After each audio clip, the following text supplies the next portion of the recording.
لا يحب الله الجهر بالسوء من القول إلا من ظلم، وكان الله سميعا عليما. إن تبدوا خيرا أو تخفوه أو تعفوا عن سوء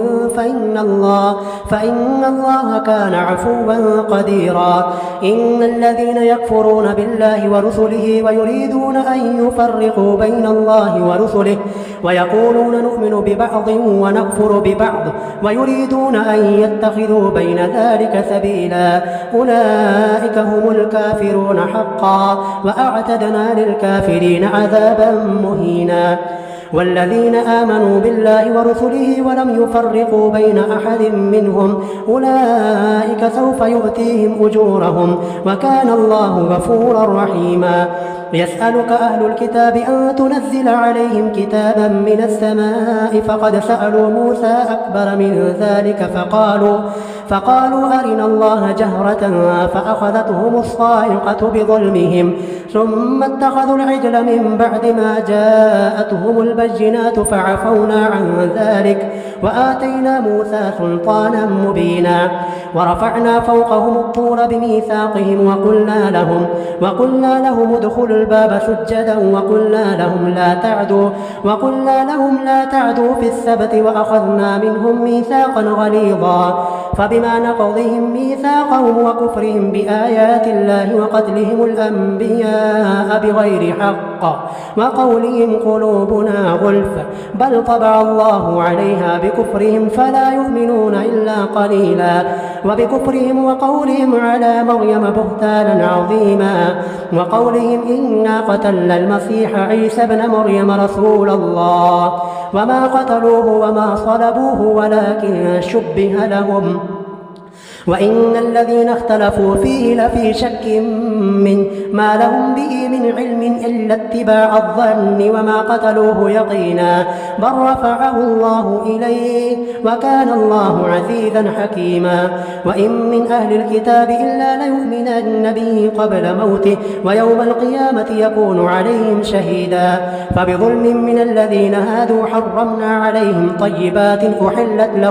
أحلت لهم وبصدهم عن سبيل الله كثيرا، وأخذهم الربا وقد نهوا عنه وأكلهم أموال الناس بالباطل، وأعتدنا للكافرين منهم عذابا أليما. لكن الراسخون في العلم منهم والمؤمنون يؤمنون بما أنزل إليك وما أنزل من قبلك والمقيمين الصلاة والمؤتون الزكاة والمؤمنون بالله واليوم الآخر أولئك سنؤتيهم أجرا عظيما. إنا أوحينا إليك كما أوحينا إلى نوح والنبيين من بعده، وأوحينا إلى إبراهيم وإسماعيل وإسحاق ويعقوب والأسباط وعيسى وأيوب ويونس وهارون وسليمان، وآتينا داود زبورا. ورسلا قد قصصناهم عليك من قبل ورسلا لم نقصصهم عليك، وكلم الله موسى تكليما. رسلا مبشرين ومنذرين لئلا يكون للناس على الله حجة بعد الرسل، وكان الله عزيزا حكيما. لكن الله يشهد بما أنزل إليك أنزله بعلمه والملائكة يشهدون وكفى بالله شهيدا. إن الذين كفروا وصدوا عن سبيل الله قد ضلوا ضلالا بعيدا. إن الذين كفروا وظلموا لم يكن الله ليغفر لهم ولا ليهديهم طريقا إلا طريق جهنم خالدين فيها أبدا، وكان ذلك على الله يسيرا. يا أيها الناس قد جاءكم الرسول بالحق من ربكم فآمنوا خيرا لكم، وإن تكفروا فإن لله ما في السماوات والأرض وكان الله عليما حكيما. يا أهل الكتاب لا تغلوا في دينكم ولا تقولوا على الله إلا الحق، إنما المسيح عيسى ابن مريم رسول الله وكلمته ألقاها إلى مريم وروح منه، فآمنوا بالله ورسله ولا تقولوا ثلاثة انتهوا خيرا لكم، إنما الله إله واحد واحد سبحانه أن يكون له ولد له ما في السماوات وما في الأرض وكفى بالله وكيلا لن يستنكف المسيح أن يكون عبدا لله ولا الملائكة المقربون ومن يستنكف عن عبادته ويستكبر فسيحشرهم إليه جميعا فأما الذين آمنوا وعملوا الصالحات فيوفيهم أجورهم ويزيدهم من فضله وأما الذين استنكفوا واستكبروا فيعذبهم عذابا أليما ولا يجدون لهم من دون الله وليا ولا نصيرا يا أيها الناس قد جاءكم برهان من ربكم وأنزلنا إليكم نورا مبينا فأما الذين آمنوا بالله واعتصموا به فسيدخلهم في رحمة منه وفضل ويهديهم إليه صراطا مستقيما يستفتونك قل الله يفتيكم في الكلالة إن امرؤ هلك ليس له ولد وله أخت فلها نصف ما ترك وهو يرثها إن لم يكن لها ولد فإن كانت اثنتين فلهما الثلثان مما ترك وإن كانوا إخوة رجالا ونساء فللذكر مثل حظ الأنثيين يبين الله لكم أن تضلوا والله بكل شيء عليم. بسم الله الرحمن الرحيم. يا أيها الذين آمنوا أوفوا بالعقود أحلت لكم بهيمة الأنعام إلا ما يتلى عليكم غير محل الصيد وأنتم حرم إن الله يحكم ما يريد. يا أيها الذين آمنوا لا تحلوا شعائر الله ولا الشهر الحرام ولا الهدي ولا القلائد ولا آمين البيت الحرام يبتغون فضلا من ربهم ورضوانا وإذا حللتم فاصطادوا ولا يجرمنكم شنآن قوم أن صدوكم عن المسجد الحرام أن تعتدوا وتعاونوا على البر والتقوى ولا تعاونوا على الإثم والعدوان واتقوا الله إن الله شديد العقاب. حرمت عليكم الميتة والدم ولحم الخنزير وما أهل لغير الله به والمنخنقة والموقوذة والمتردية والنطيحة وما أكل السبع إلا ما ذكيتم وما ذبح على النصب وأن تستقسموا بالأزلام ذلكم فسق. اليوم يئس الذين كفروا من دينكم فلا تخشوهم واخشون اليوم أكملت لكم دينكم وأتممت عليكم نعمتي ورضيت لكم الإسلام دينا فمن اضطر في مخمصة غير متجانف لإثم فإن الله غفور رحيم. يسألونك ماذا أحل لهم قل أحل لكم الطيبات وما علمتم من الجوارح مكلبين تعلمونهن مما علمكم الله فكلوا مما أمسكن عليكم واذكروا اسم الله عليه واتقوا الله إن الله سريع الحساب. اليوم أحل لكم الطيبات وطعام الذين أوتوا الكتاب حل لكم وطعامكم حل لهم والمحصنات من المؤمنات والمحصنات من الذين أوتوا الكتاب من قبلكم إذا آتيتموهن أجورهن محصنين غير مسافحين ولا متخذي أخدان ومن يكفر بالإيمان فقد حبط عمله وهو في الآخرة من الخاسرين. يا أيها الذين آمنوا إذا قمتم إلى الصلاة فاغسلوا وجوهكم وأيديكم إلى المرافق وامسحوا برؤوسكم وأرجلكم إلى الكعبين وإن كنتم جنبا فاطهروا وإن كنتم مرضى أو على سفر أو جاء أحد منكم من الغائط أو لامستم النساء فلم تجدوا ماء فتيمموا اعلموا صعيدا طيبا فامسحوا بوجوهكم وأيديكم منه ما يريد الله ليجعل عليكم من حرج ولكن يريد ليطهركم وليتم نعمته عليكم لعلكم تشكرون واذكروا نعمة الله عليكم وميثاقه الذي واثقكم به إذ قلتم سمعنا وأطعنا واتقوا الله إن الله عليم بذات الصدور. يا أيها الذين آمنوا كونوا قوامين لله شهداء بالقسط ولا يجرمنكم شنآن قوم على ألا تعدلوا اعدلوا هو أقرب للتقوى واتقوا الله إن الله خبير بما تعملون. وعد الله الذين آمنوا وعملوا الصالحات لهم مغفرة وأجر عظيم والذين كفروا وكذبوا بآياتنا أولئك أصحاب الجحيم. يا أيها الذين آمنوا اذكروا نعمة الله عليكم إذ هم قوم أن يبسطوا إليكم أيديهم فكف أيديهم عنكم واتقوا الله وعلى الله فليتوكل المؤمنون. ولقد أخذ الله ميثاق بني إسرائيل وبعثنا منهم 12 نقيبا وقال الله إني معكم لئن أقمتم الصلاة وآتيتم الزكاة وآمنتم برسلي وعزرتموهم وأقرضتم الله قرضا حسنا لأكفرن عنكم سيئاتكم ولأدخلنكم جنات تجري من تحتها الأنهار فمن كفر بعد ذلك منكم فقد ضل سواء السبيل. فبما نقضهم ميثاقهم لعناهم وجعلنا قلوبهم قاسية يحرفون الكلم عن مواضعه ونسوا حظا مما ذكروا به ولا تزال تطلع على خائنة منهم إلا قليلا منهم فاعف عنهم واصفح إن الله يحب المحسنين.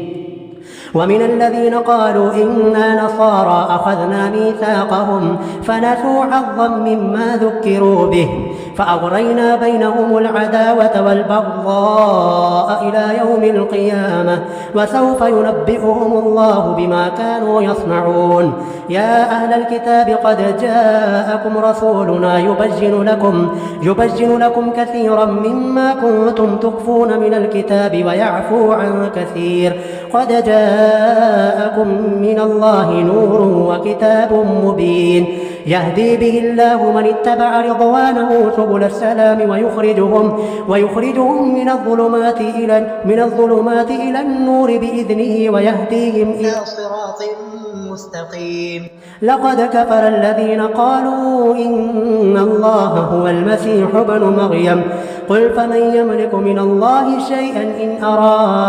إن أراد أن يهلك المسيح ابن مريم وأمه ومن في الأرض جميعا ولله ملك السماوات والأرض وما بينهما يخلق ما يشاء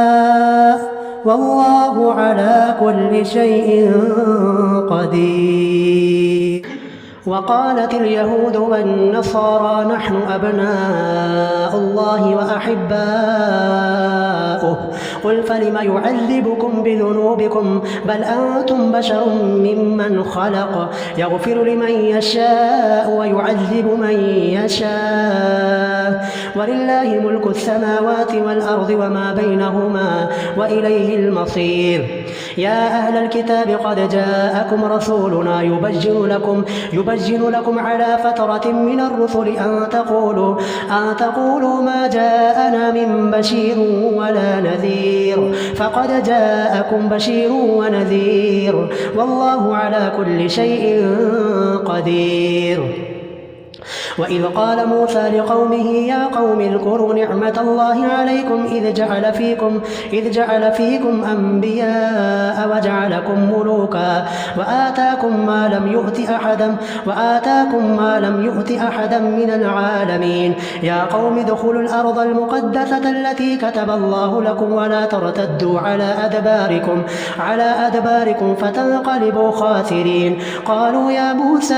إن فيها قوما جبارين وإنا لن ندخلها حتى يخرجوا منها فإن يخرجوا منها فإنا داخلون قال رجلان من الذين يخافون أنعم الله عليهم ادخلوا عليهم الباب فإذا دخلتموه فإنكم غالبون وعلى الله فتوكلوا إن كنتم مؤمنين قالوا يا موسى إنا لن ندخلها أبدا ما داموا فيها فاذهب أنت وربك فقاتلا إنا هاهنا قاعدون قال رب إني لا أملك إلا نفسي وأخي فافرق بيننا وبين القوم الفاسقين قال فإنها محرمة عليهم 40 سنة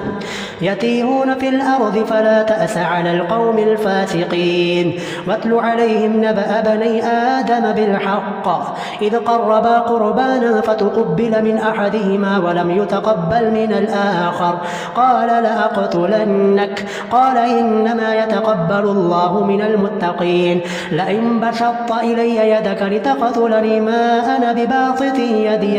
يدي إليك لأقتلك إني أخاف الله رب العالمين إني أريد أن تبوء بإثمي وإثمك فتكون من أصحاب النار وذلك جزاء الظالمين فطوعت له نفسه قتل أخيه فقتله فأصبح من الخاسرين فبعث الله غرابا يبحث في الأرض ليريه كيف يواري سوءة أخيه قال يا ويلتى أعجزت أن أكون مثل هذا الغراب فأواري سوءة أخي فأصبح من النادمين من أجل ذلك كتبنا على بني إسرائيل أنه من قتل نفسا بغير نفس أو فساد في الأرض فكأنما قتل الناس جميعا ومن أحياها فكأنما أحيا الناس جميعا ولقد جاءتهم رسلنا بالبينات ثم إن كثيرا منهم بعد ذلك في الأرض لمسرفون إنما جزاء الذين يحاربون الله ورسوله ويسعون في الأرض فسادا أن يقتلوا أو يصلبوا أو تقطع أيديهم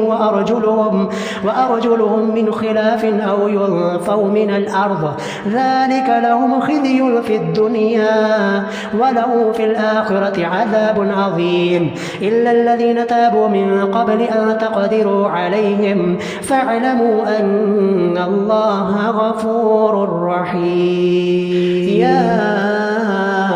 أيها الذين آمنوا اتقوا الله وابتغوا إليه الوسيلة وجاهدوا في سبيله لعلكم تفلحون إن الذين كفروا لو أن لهم ما في الأرض جميعا ومثله معه ليفتدوا به من عذاب يوم القيامة ما تقبل منهم ولهم عذاب أليم يريدون أن يخرجوا من النار وما هم بخارجين منها ولهم عذاب مقيم والسارق والسارقة فاقطعوا أيديهما جزاء بما كسبا نكالا من الله والله عزيز حكيم فمن تاب من بعد ظلمه وأصلح فإن الله يتوب عليه إن الله غفور رحيم ألم تعلم أن الله له ملك السماوات والأرض يعذب من يشاء ويغفر لمن يشاء والله على كل شيء قدير يا أيها الرسول لا يحزنك الذين يسارعون في الكفر من الذين قالوا آمنا بأفواههم ولم تؤمن قلوبهم ومن الذين هادوا سماعون للكذب سماعون لقوم آخرين لم يأتوك يحرفون الكلم من بعد مواضعه يقولون إن أوتيتم هذا فخذوه وإن لم تؤتوه فاحذروا ومن يرد الله فتنته فلن تملك له من الله شيئا أولئك الذين لم يرد الله أن يطهر قلوبهم لهم في الدنيا خزي ولهم في الآخرة عذاب عظيم سماعون للكذب أكالون للسحت فإن جاءوك فاحكم بينهم أو أعرض عنهم وإن تعرض عنهم فلن يضروك شيئا وإن حكمت فاحكم بينهم بالقسط إن الله يحب المقسطين وكيف يحكمونك وعندهم التوراة فيها حكم الله ثم يتولون من بعد ذلك وما أولئك بالمؤمنين إنا أنزلنا التوراة فيها هدى ونور يحكم بها النبيون الذين أسلموا للذين هادوا والربانيون والأحبار بما استحفظوا من كتاب الله وكانوا عليه شهداء فلا تخشوا الناس واخشون ولا تشتروا بآياتي ثمنا قليلا ومن لم يحكم بما أنزل الله فأولئك هم الكافرون وكتبنا عليهم فيها أن النفس بالنفس والعين بالعين والأنف بالأنف والأذن بالأذن والسن بالسن والجروح قصاص فمن تصدق به فهو كفارة له ومن لم يحكم بما أنزل الله فأولئك هم الظالمون وقفينا على آثارهم بعيسى بن مريم مصدقا لما بين يديه من التوراة وآتيناه الإنجيل فيه هدى ونور ومصدقا لما بين يديه من التوراة وهدى وموعظة للمتقين وليحكم أهل الإنجيل بما أنزل الله فيه ومن لم يحكم بما أنزل الله فأولئك هم الفاسقون وأنزلنا إليك الكتاب بالحق مصدقا لما بين يديه من الكتاب ومهيمنا عليه فاحكم بينهم بما أنزل الله ولا تتبع أهواءهم عما جاءك من الحق لكل جعلنا منكم شرعة ومنهاجا ولو شاء الله لجعلكم أمة واحدة ولكن ليبلوكم فيما آتاكم فاستبقوا الخيرات إلى الله مرجعكم جميعا فينبئكم بما كنتم فيه تختلفون وأن يحكم بينهم بما أنزل الله ولا تتبع أهواءهم واحذرهم أن يفتنوك عن بعض ما أنزل الله إليك فإن تولوا فاعلم أنما يريد الله أن يصيبهم ببعض ذنوبهم وإن كثيرا من الناس لفاسقون أفحكم الجاهلية يبغون ومن أحسن من الله حكما لقوم يوقنون يا أيها الذين آمنوا لا تتخذوا اليهود والنصارى أولياء بعضهم أولياء بعض ومن يتولهم منكم فإنه منهم إن الله لا يهدي القوم الظالمين فترى الذين في قلوبهم مرض يسارعون فيهم يقولون نخشى أن تصيبنا دائرة فعسى الله أن يأتي بالفتح أو أمر من عنده فيصبحوا على ما أسروا في أنفسهم نادمين ويقول الذين آمنوا أهؤلاء الذين أقسموا بالله جهد أيمانهم إنهم لمعكم حبطت أعمالهم فأصبحوا خاسرين يا أيها الذين آمنوا من يرتد منكم عن دينه فسوف يأتي الله بقوم يحبهم ويحبونه أذلة على المؤمنين أعزة على الكافرين يجاهدون في سبيل الله ولا يخافون لومة لائم ذلك فضل الله يؤتيه من يشاء والله واسع عليم إنما وليكم الله ورسوله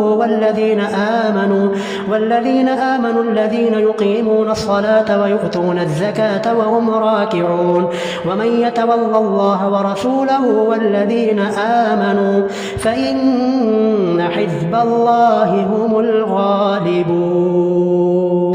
يا أيها الذين آمنوا لا تتخذوا الذين اتخذوا دينكم هزوا ولعبا من الذين أوتوا الكتاب من قبلكم والكفار أولياء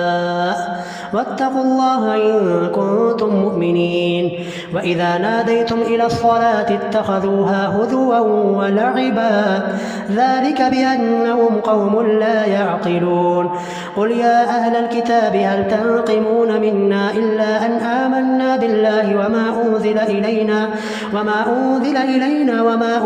من قبل وأن أكثركم فاسقون قل هل أنبئكم بشر من ذلك مثوبة عند الله من لعنه الله وغضب عليه وجعل منهم القردة والخنازير وعبد الطاغوت أولئك شر مكانا وأضل عن سواء السبيل وإذا جاءوكم قالوا آمنا وقد دخلوا بالكفر وهم قد خرجوا به والله أعلم بما كانوا يكتمون وترى كثيرا منهم يسارعون في الإثم والعدوان وأكلهم السحت لبئس ما كانوا يعملون لولا ينهاهم الربانيون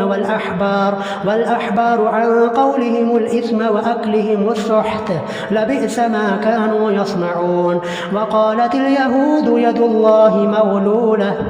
غلت أيديهم ولعنوا بما قالوا بل يداه مبسوطتان ينفق كيف يشاء وليزيدن كثيرا منهم ما أنزل إليك من ربك طغيانا وكفرا وألقينا بينهم العداوة والبغضاء إلى يوم القيامة كلما أوقدوا نارا للحرب أطفأها الله ويسعون في الأرض فسادا والله لا يحب المفسدين ولو أن أهل الكتاب آمنوا واتقوا لكفرنا عنهم سيئاتهم ولأدخلناهم جنات النعيم ولو أنهم أقاموا التوراة والإنجيل وما أنزل إليهم من ربهم